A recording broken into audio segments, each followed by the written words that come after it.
Hi welcome to Abi TV. నేను బాను. భారతదేశంలో demonetisation తర్వాత చాలామంది ప్రజలు డబ్బును భౌతికంగా వాడడం మానేసిండ్రు. కేవలం డిజిటల్ యాప్ల ద్వారా డిజిటల్ చెల్లింపులు మాత్రమే చేస్తున్నారు. అది బడ్డీ కొట్టు నుంచి బడా షాపింగ్లను వరకు, చాయ్ షాప్ నుంచి పెద్ద పెద్ద షాపింగ్ల వరకు డబ్బును చేతుల రూపంలో ఇవ్వడం మానేసిండ్రు. కేవలం ఫోన్ తీయడం, స్కాన్ చేయడం, చెల్లింపులు చేయడం నడుస్తుంది. అంటే ప్రజలు పూర్తి స్థాయిలో డిజిటల్ పేమెంట్లకు అలవాటు పడిపోయారు. ఎక్కడో మారుమూల గ్రామాలలో ప్రజలు కొందరు మాత్రమే డబ్బును జేబులో పెట్టుకొని తిరుగుతున్నారు తప్ప చాలా మటుకు నగరాలల్లో, పట్టణాలల్లో డిజిటల్ పేమెంట్లకి అలవాటు పడిపోయారు. ఇంకా ఇదే అదనుగా భావించిన ఫోన్పే, పేటిఎం కూడా ఛార్జీలు కూడా వసూలు చేస్తుంది.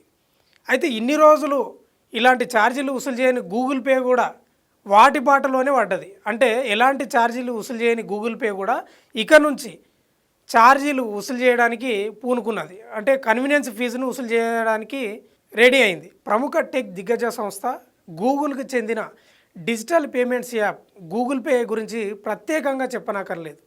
యూనిఫైడ్ ఇంటర్ఫేస్ పేమెంట్స్ యూపీఐ సహా ఇతర బిల్లు చెల్లింపుల కోసం జనం ఎక్కువ గూగుల్ పేనే వాడుతుంటారు, మనకు అందరికీ తెలుసు. పైగా ఇందులో పూర్తి ఉచితంగా యూపీఐ పేమెంట్స్ చేయొచ్చు. కానీ ఇకపై అలా కుదరదు. ఫోన్పే, పేటిఎం తరహాలోనే గూగుల్ పే కూడా కన్వీనియన్స్ ఫీజును వసూలు చేయనున్నట్లు సమాచారం. ఇకపై గూగుల్ పే యాప్ ద్వారా చేసే విద్యుత్, గ్యాస్, డిటిహెచ్ సహా ఇతర బిల్లు పేమెంట్లపై ఛార్జీలు వసూలు చేయనుంది. ముఖ్యంగా క్రెడిట్, డెబిట్ కార్డుల ద్వారా చేసే యూపీఐ పేమెంట్స్పై 0.5% నుంచి 1% వరకు కన్వీనియన్స్ ఫీజు, దీనికి అదనంగా జీఎస్టీని కూడా వసూలు చేయనుంది Google pay.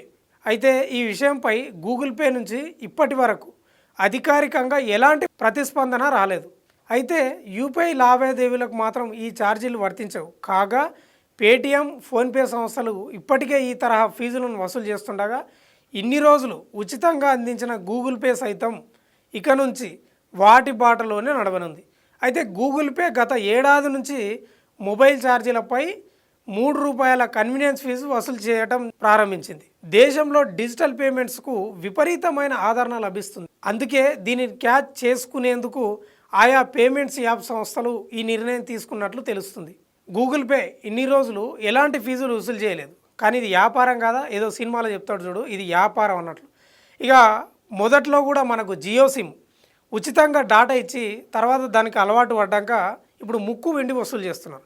Same Google pay కూడా అంతే.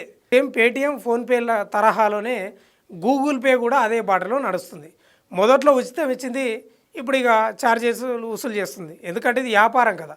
సో ఇలాంటి ఇంట్రెస్టింగ్ టాపిక్స్ కోసం చూస్తూనే ఉండండి అబి టీవీ.